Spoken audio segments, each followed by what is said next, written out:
بسم الله. السلام عليكم ورحمة الله وبركاته. عشركينا صدحات waxaan ku qaadan doonaa screen recording setup. Screen recording setup saan u sameyno waxaan ka bilaabi doonaa inaanu tagno button-kan ay ku qoran tahay recording.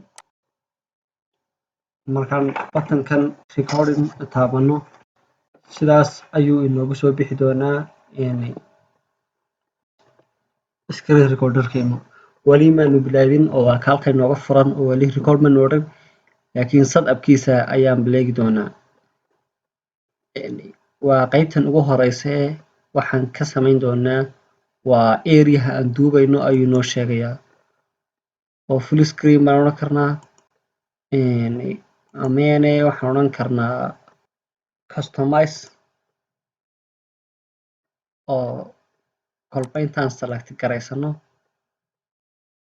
ama intaan doorano saa u jiidjiidno unbuu inoo record garaynayaa. intaas madowga leh ama yara khadka yara saaran yahay inooma duubi doono intaas cad ee clear-ka unbuu inoo duubi doonaa.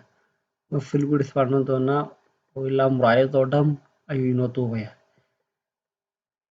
waa area select-ga waa qaybtaad rabtid inaad duubtid. kan kale ku xigta ma rabtaa inaad kamarada hore iska duubtid ama kamarad ma kugu xidhan tahay. hadday kamarad kugu xidhan tahayna halkan ayuu kugu soo dhigayaa kamaradaha kugu xidhan waana isku bedeli kartaa midkaad doontid ayaad dooran kartaa. webcam-ku waa kamaradan eega uu computerka laftigiisu leeyahay ayaan dooran karaa. xaggan waa audio-gii si aad u furtid ama u xidhidna dushiisa ayaad click ku siinaysaa dhinaca yar uu mid kastaa leeyahayna optionskaad ka bedeli kartaa oo wuxuuna weydiinayaa microphone-kaad ku duubaysaa ama computerka codkiisaad ku duubaysaa ma wax recording-aba inaad sameysid ma rabtid. system recording-ka waad duubaysaa oo waad iska xidhi kartaa system recording-ka iyo waad iska dayn kartaa inuu system recording-ka kaa daayo. system recording-ku wuxuu noqon karaa waxyaabaha computerka dhexdiisa ka socda oo kale ma duubaa mise waa ka daayaa waxa dibadda kasoo qabta unbuu duubayaa. xaggana waa codkaas codku yara gaabnaada doonaysaa ama mid dheer iyaad ka bedeli kartaa. options kale oo xaggan uu leeyahay functions-ka iyo inaad ku samayn kartid kuwa editing-ka ayaan ku sameynaynaa laakiin midda muhiimka waa option markaad tagtid waa bahalka yar ee kusoo bixi doona pop-up-kan yar ee kusoo bixi doona ama wejiga yar ee kusoo furmi doona kaasoo kuu ogolaanaya inaad waxyaabo yar ka bedeshid. shortcuts-ka kale waxay kuu ogolaanayaan qaabkaad usoo xiri lahayd software-kan markaad dhameysid ee doonaysid inaad istaajisid oo kale ama markaad pause inaad siisid doonaysid wax kusoo dhex galaan waad sameysan kartaa shortcut waxaad oran kartaa control alt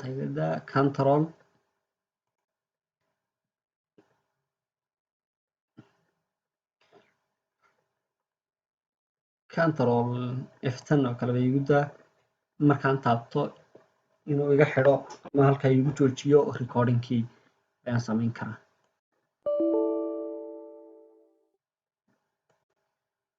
kan waxyaabo kale ayaa ku xidhan mid ka duwan dooro ayuu naga leeyahay. pause ayaa ku xidhnayd baan u maleeyaa F12 waan taabanaynaa okay baan odhanaynaa. haddaba si aan recording-ka u bilowno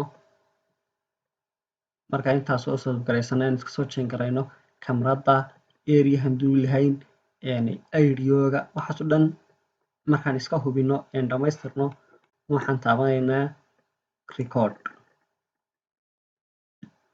eega wuu inoo sheegayaa markaan inaan iska xidhno rabnana control F12 ayaan taabanaynaa. eega wuu bilaabay recording-kiina waa socdaa.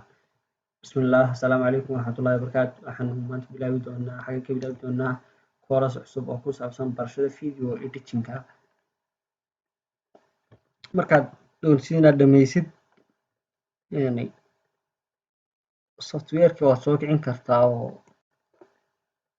stop baad xaggan ka odhan kartaa, maya adoo waxba soo kicin baad shortcutkii aan samaysanay taaban kartaa oo control F12 waa kaas uu dhameeyey videogiina waa kaas halkaas inoogu xiran, hoostanna waa kan inooga furay. control F12 ayaan taabanaynaa. eega wuu bilaabay, recordingkiina waa socdaa. bismillaah, assalaamu calaykum waraxmatullaahi wabarakaatu. waa kaas wixii aan duubnay waa kaa markii recordingku uu socdaan lahaa. waxaan maanta bilaabi doonaa xaggan ka bilaabi doonaa course cusub oo ku saabsan barashada video editingka. intaa ayuu ku egyahay cashirkeennii screen recording setup-ka ahaa. sidaas ayaan screen-ka noogu shaqayn doonaa. intaas ayuu noogu egyahay cashirkeennii recording setup-ka ahayd ama sida qaabka wax loogu duubo Camtasia Studio. la soco cashirada dambena waxaan ku dhigi doonaa si loo edit gareeyo ama wax uga bedeshid aan halkaa kasii wadi doonaan oo video qurux badan aad uga samayn lahayd cashirkii aad duubtay. assalaamu calaykum waraxmatullaahi wabarakaatu.